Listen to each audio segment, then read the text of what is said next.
right? You're watching TVC Breakfast. It is never too early or too late to develop an interest in art, like they say. This submission was made at the Open Handcraft Fair, which is aimed at encouraging both students, young and old, to show their creative talents through painting and other crafts, and to also position African art at the fore. Abiola Sholanke tells us more. It is a beautiful sight to behold as different art piece was being displayed at this open art exhibition. I'm very interested in germs, the germs that you have. The aim of this initiative is to learn how to improve on qualities of Nigerian-made products as well as getting certification needed for exportation of goods and services. The thing that will bring joy to so many homes is going to create more jobs. It's going to feed for the less privileged ones. If an industry is created. Guests like wife of the Vice President, wives of Lagos State Governor and Deputy Governor, and other dignitaries graced the exhibition. The First Lady of Lagos State, alongside the wife of the Deputy Governor, honored the artists. They say the state will not stop encouraging creative performances that will grow the Lagos State economy. We have a lot of hidden talents in this country. Nigeria is blessed, and I pray that more schools will introduce this so that some of the students can learn to be more calm and patient and more disciplined. There's a lot that art can do. We don't even have to be going abroad, going overseas to get all these things. We can enhance our heritage. We get a lot of beautiful, beautiful stuff. And it's also encourage employment for our people, you know, where by the time you start doing all these things, people tend to know you, it perfects your creativity, and for me, it's the best we can do to make our country a great nation. Joseph has been in the art business for 14 years. He tells us his challenge is growing the business. We have a lot of imitations in the market. They come in at very cheap rates, and it's really affecting the industry. The producer of this piece explains what it takes to be in the business. People are doing different things. I mean, fabric painting, crochet, knitting, all those things are back. There are a lot of people in paper crafts as well, and we actually serve a lot of the industries. After all was said, the youths were advised to shun vices and be more creative with their time. Abiola Sholanke, TVC News, Lagos.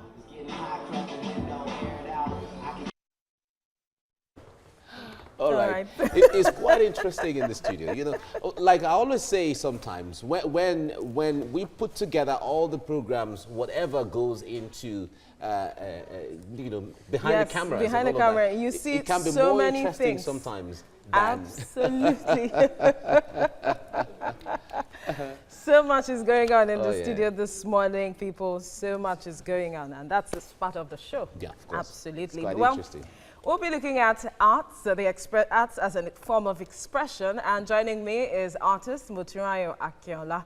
Moturayo is a graduate of the University of East London, and his works are inspired by his interest in the ritualistic aspect of his Yoruba heritage, creating paintings, sculptures, and environments which possess paralyzing energies that also reflect the duality of his upbringing. So much to say about your work of art.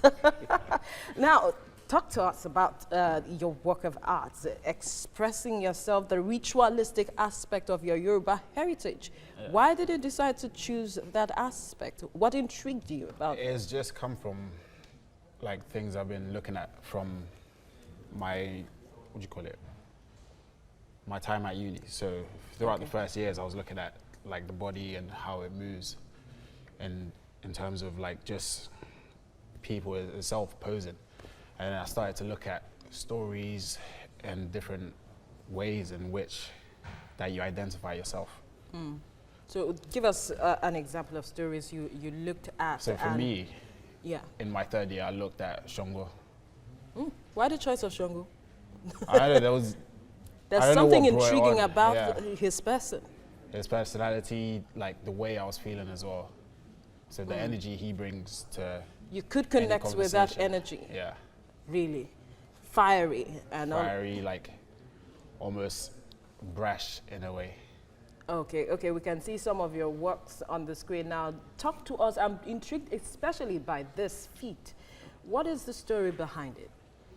It was almost like I wanted to play around like I looked at my feet to see, it was just a study basically.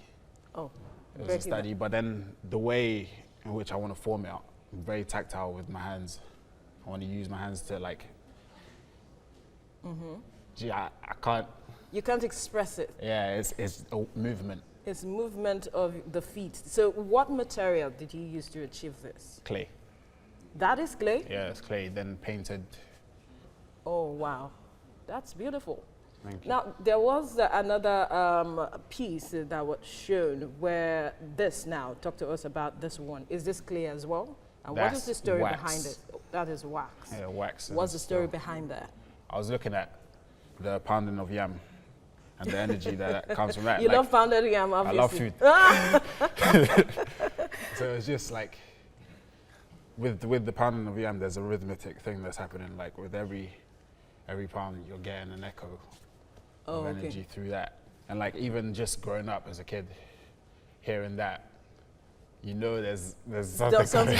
And so you begin to, beyond the salivating, you begin to imagine the rhythm and the kind of, you can see the art within it's almost that just expression. a movement as well. Yeah. Movement of like that, going through that was interesting. Now there also, talk to us about this sculpture. This is huge. What's the size? It's 160 by 2 meters. Was that a project for your school? It was in my final year piece. Oh, great. How did you achieve that? Clay as well? It's plaster, wood, newspaper, scrim. How long did it take for you to achieve that? I was in the studio like morning till night for 2 weeks. 2 weeks? Yeah. All day? All day. Wow. Well done. Your interest, so why did you decide to go the way of arts? So I've always drawn with my father. My father's an architect, and like whilst he's drafting, I'll be on the floor just sketching from bags of, like there were these plastic bags back in Nigeria that they had drawings of like comics on them. So I used to just draw that, and then doing that throughout. I initially went to study architecture. Oh. Yeah. But then after like 2 years of it, I was like, this is where you want to focus on. But then your focus is on the ritualistic aspect of your heritage, the Yoruba heritage. Why that aspect, the ritualistic aspect? Because like for me, I feel there's a lot of energies that maybe I don't understand or like I'm trying to channel. So looking at there are rituals in every culture. Absolutely. And everyone has the things they do. And so with that, I get an understanding of where I'm coming from and who I am. And that work of art that was just shown there, it's a painting of a woman, so to speak. What was the story behind that? Which one was it? All right, let's talk about this feat now. What is the story behind the feat that was just shown, that we just showed? I was looking at the body and trying to capture movement in a still form, like the feet. You use that to tread through life, walk around everywhere. And I wanted to like just study the like movement of the feet, to capture the characteristics of the feet. Yeah, you use that to like travel life. Always. Yeah, okay. So now, how are people accepting this? This is from Africa. Now, you have been in London for a while now. What was the level of acceptance, and do you see this placing Africa in the world map when it comes to arts? There's a massive voice of the diaspora in like the London, UK, or USA even.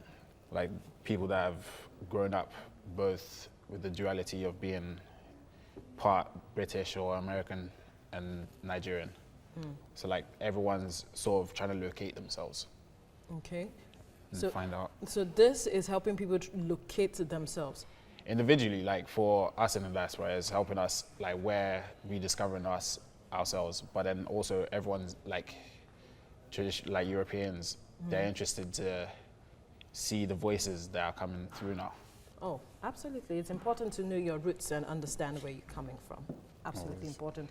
Motunrayo Akinola, wish you all the best in your endeavors. Thank you for coming on TVC Breakfast.